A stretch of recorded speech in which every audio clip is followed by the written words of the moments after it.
Thank you and welcome to the Cavalier Sports Report. I'm your host, Kel Dansby, and today I'm here with men's golf coach, Lafayette Norwood. Thanks for joining us, Coach Norwood. My pleasure, Kel. My pleasure. Yeah, well, we'll get this started right away. So when did you start loving golf?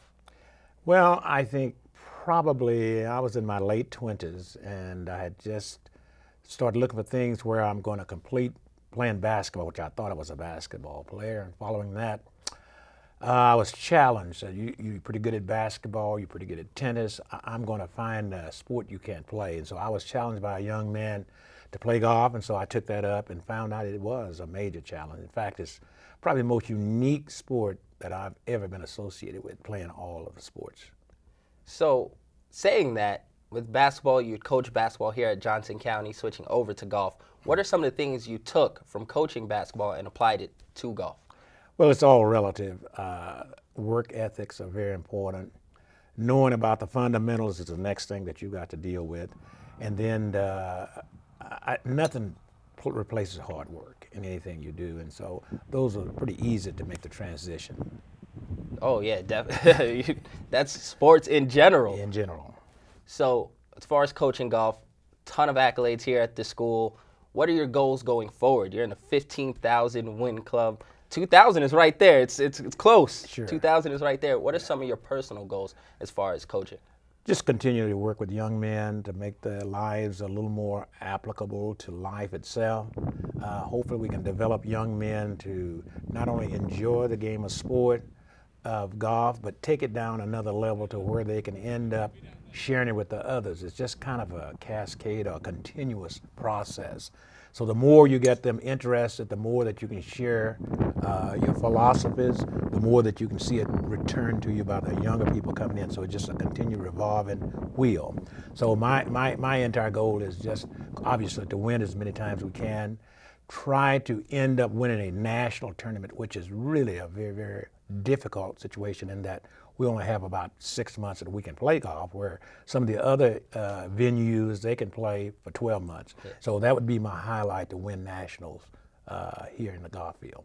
What do you look for as you bring in new golfers into the program? Like, what are some of the attributes you look at in young men as you bring them into your program? Well, obviously, you're going to have to look at talent. He's going to have to be able to put the numbers up and have put them up not only once, but several times in his career.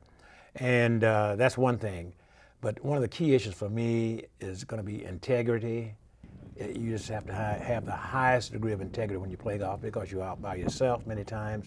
You have to make that decision, sometimes difficult decision. The ball moved, no one saw me. Or I took a swing at the ball and missed it. I've got to count those strokes. So integrity is important, very important, along with the fact they have to have some talent.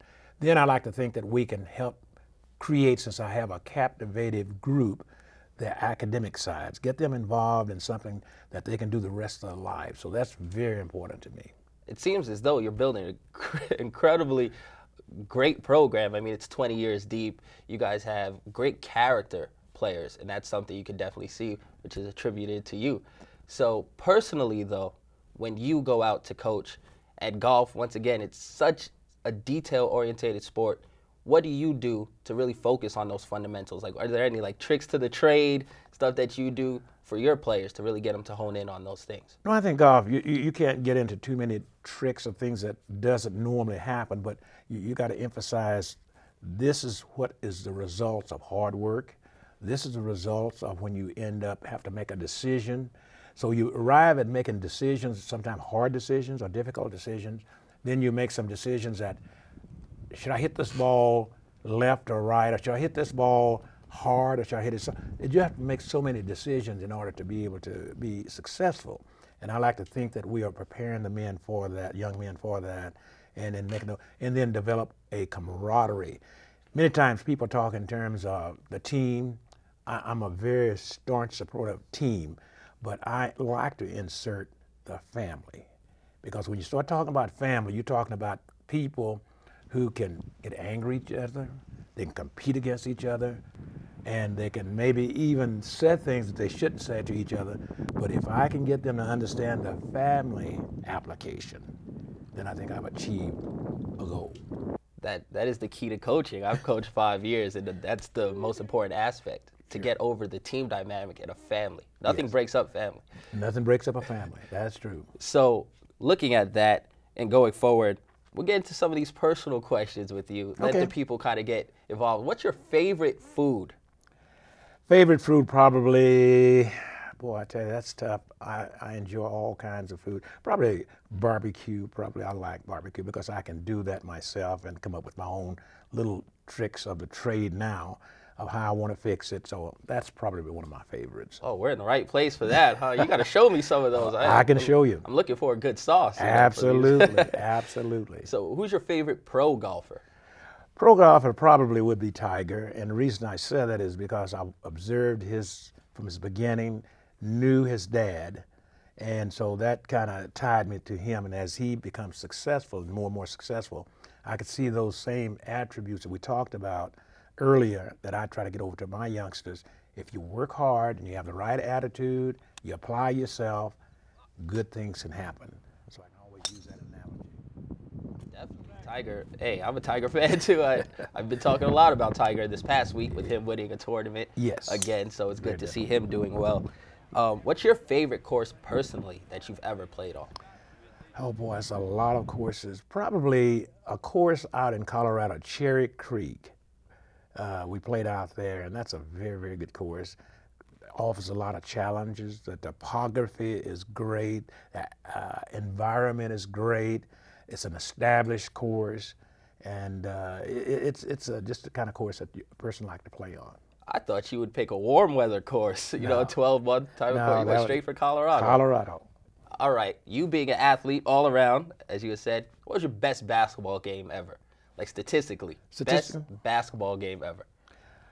Probably, I think I made 65 points in one game. Of course, again, we're not talking about Division I. I played in an NAIA program. Probably, I think 65 would probably be my highest point production. I like to think, though, it goes a little beyond how many points you make. I like to apply the fact that I'm able to get out there and be consistent in averaging, say, 20 or 25 points a game, and be productive, and then also be successful in winning. That's important. Definitely. I couldn't score 65 points if you left me at the gym by myself. I'm sure that jump shot is still good. We have to do a free throw contest or something. You got to do it with your eyes closed, though.